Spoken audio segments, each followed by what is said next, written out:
What's up, everybody? Today we're diving into why citizens from certain Asian countries almost never get approved for a Canadian visa.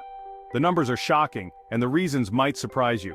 We'll break it down country by country, covering everything from political chaos to security risks to fraud. Millions of people are affected, just trying to visit family, study, or find a better life. Make sure you watch until the end. The most common reason will shock you. If you're new here, hit that subscribe button so you don't miss out. Alright, let's get into it. Why is it so hard for people from these countries to get a Canadian visa? First up, Afghanistan. Getting a Canadian visa here is nearly impossible. The main reason? Political instability. Canada doesn't even recognize the current government. That means documents like birth certificates or bank statements can't be trusted or verified. Security is another huge concern. With decades of conflict and extremist groups, every application is scrutinized for the smallest red flag. Officers are trained to be risk-averse. If there's any doubt, the answer is almost always no. Then there's the humanitarian crisis. Millions are fleeing, so officers assume most applicants won't return. Proving strong ties to Afghanistan is nearly impossible when the economy and society have collapsed. No recognized government, massive security risks, and little chance of return. Most Afghans are blocked by forces beyond their control. For many, the dream of visiting Canada remains just that, a dream. It's a heartbreaking reality. Let's move on. Next, North Korea, often called the Hermit Kingdom, and for good reason. This is a country shrouded in secrecy, cut off from much of the world and surrounded by layers of mystery and control.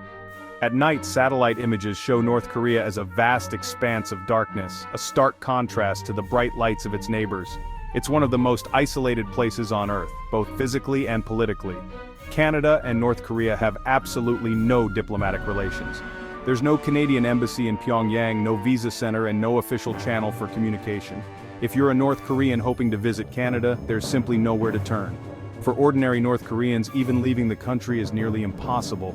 They would need explicit government permission just to cross the border and apply for a visa, a privilege reserved for a tiny, trusted elite. For most, this is a distant, unattainable dream. The regime maintains an iron grip on every aspect of daily life. Surveillance is everywhere, and the government's control extends from the workplace to the home, making independent action nearly unthinkable. The only North Koreans who travel abroad are diplomats, government officials, or workers on state assignments. Their movements are closely monitored, and their loyalty is never in question.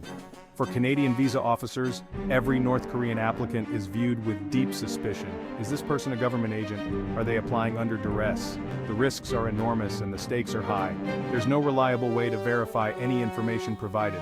Employment, finances, family ties, every detail is controlled by the state, making independent verification impossible.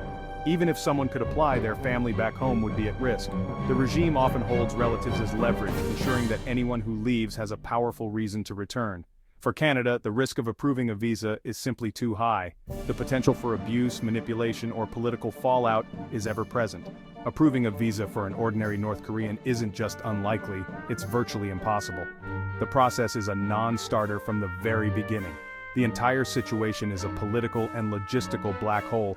There are no clear answers, no easy solutions, and no way forward for most. Only the most exceptional government-sanctioned cases, usually involving high-level officials or special diplomatic missions, ever make it through the maze. For everyone else, the door remains firmly shut. For ordinary North Koreans, visiting Canada is not just difficult, it's impossible. Let's keep going. Now Syria, a country devastated by over a decade of civil war. Canada suspended its embassy in Damascus, so applicants must travel to neighboring countries just to apply. The humanitarian crisis is catastrophic. Cities destroyed, millions displaced. Officers assume most applicants won't return, seeing every case as a potential asylum claim. Security concerns are massive, with multiple factions and extremist groups involved in the conflict. Every application faces intense screening, and any ambiguity leads to denial. Document fraud is rampant. Official papers are often lost, destroyed, or forged. Officers can't verify identities or backgrounds with confidence. The result? Most Syrian applications are denied. Instability, security risks, and unverifiable documents create a tragic cycle. For Syrians, the odds are stacked against them. It's a harsh reality. Let's move to the next country. Iraq is up next. Iraq faces a complex web of challenges. Decades of conflict have left deep scars on its cities, its people, and its institutions. The country's fragile security situation and battered economy are constant reminders of a turbulent past. Even as some neighborhoods rebuild, the shadow of war lingers in daily life, shaping the hopes and fears of ordinary Iraqis. For those hoping to start anew in Canada, the journey begins with a major obstacle. Visa services in Baghdad are often limited, suspended, or even unavailable. This means applicants must travel to neighboring countries, sometimes at great personal risk and expense, just to submit their paperwork. The process is daunting before it even truly begins. Security is the top concern for both applicants and officials. The threat of violence is never far away, and every step outside can feel uncertain. For visa officers, every application is scrutinized through the lens of security. Any potential link, no matter how remote, to militant groups or suspicious activity triggers exhaustive background checks. Even a distant association or a misunderstood connection can delay or derail an application. Many applicants are denied for reasons they never even learned. Sometimes something as simple as sharing a common name with someone on a watch list can result in rejection, leaving families confused and frustrated. The economic situation adds another layer of difficulty. Iraq's weak economy and high unemployment mean many applicants lack strong ties to their homeland, one of the key factors visa officers look for when assessing the risk of overstaying. Officers must weigh the powerful pull of opportunity in Canada against the push of instability and hardship in Iraq. Each case is a delicate balance between compassion and caution. Document reliability is a constant challenge. Corruption, inconsistent records, and forged documents are common, making it difficult for officers to trust what they see. Even genuine documents can be questioned. Any hint of suspicious paperwork can mean instant refusal, with little chance to appeal or explain. Trust is low, and the burden of proof falls squarely on the applicant's shoulders. Every detail must be perfect, every answer convincing. For many Iraqis, the process is not just stressful, it's emotionally exhausting. Hopes are raised and dashed, and for most, the journey ends in disappointment rather than a new beginning. The shadow of conflict lingers over every application, shaping destinies and dreams. But the story doesn't end here. Let's keep going. Yemen is next. Yemen is engulfed in civil war and humanitarian disaster. No Canadian embassy, a country under blockade, and travel is nearly impossible for most. Applicants must escape to a third country just to start the process, a huge barrier. Officers see Yemenis as almost certain to claim asylum given the dire situation at home. Security concerns are extreme, with multiple armed groups and terrorist threats. Every application is scrutinized at the highest level. Document verification is a nightmare. No stable government, no reliable paperwork. The default is to deny rather than risk a security breach. For Yemenis, the system is stacked against them. The world's worst humanitarian crisis leaves little hope for a visa. It's a tragic, nearly impossible situation. Let's look at a different kind of challenge: Pakistan. Here's why. Pakistan isn't at war, but faces high visa refusal rates due to fraud and security concerns.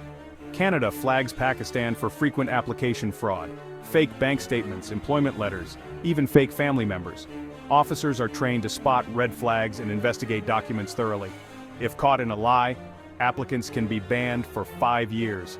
Security is another major issue. Canada screens for any links to extremist groups, especially near the Afghan border.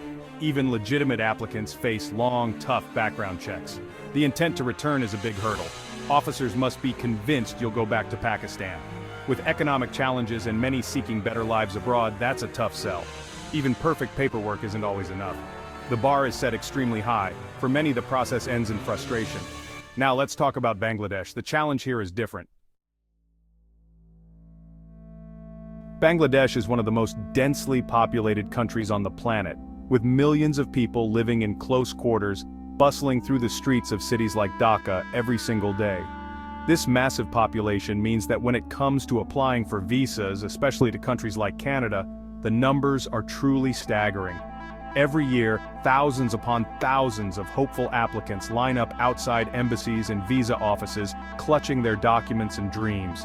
The sheer volume of applications is overwhelming for immigration officers who are tasked with processing an endless stream of paperwork.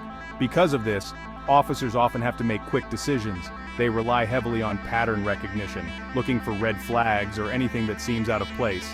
If your application isn't absolutely clear and straightforward, it's much easier for them to simply refuse it and move on to the next one.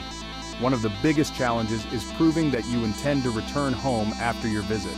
Officers are always on the lookout for signs that someone might want to stay in Canada permanently rather than just visit. To convince them, applicants need to show strong, stable employment, significant assets like property or savings, and deep family connections that would motivate them to come back. Family ties are especially important. If you have a spouse, children, or elderly parents who depend on you, it helps prove you have reasons to return. But for young, single people, this is much harder to demonstrate. Many young applicants struggle to provide convincing documents. Sometimes the paperwork is incomplete, unclear, or simply doesn't meet the strict standards required, not because of fraud, but because the process is complicated and the requirements are tough to understand. Land and employment records in Bangladesh can be difficult to verify with missing details or unclear ownership. Officers need to be 100% certain that everything checks out, or they'll reject the application. With so many applications to review, officers don't have time to investigate every unclear case. If there's any doubt, it's usually a no. Only the most perfect, well-documented cases make it through. For the vast majority of applicants, the odds are stacked against them from the start. Receiving a refusal can be heartbreaking, especially after months of preparation and hope. But with so many people competing for so few approvals, it really is a numbers game. And unfortunately, the numbers just aren't in most people's favor. For many, the dream ends here. Let's wrap up. So, there you have it. War, politics, fraud, and overwhelming numbers all play a role in high visa denial rates. It's a web of geopolitics, security, and economics that blocks millions from even visiting Canada. Understanding these barriers is the first step. If you found this video eye-opening, hit subscribe and turn on notifications. What do you think? Have you or someone you know faced these challenges? Share your story in the comments. Thanks for watching and see you in the next video. Stay curious. Let me know if you need further tightening or adjustments.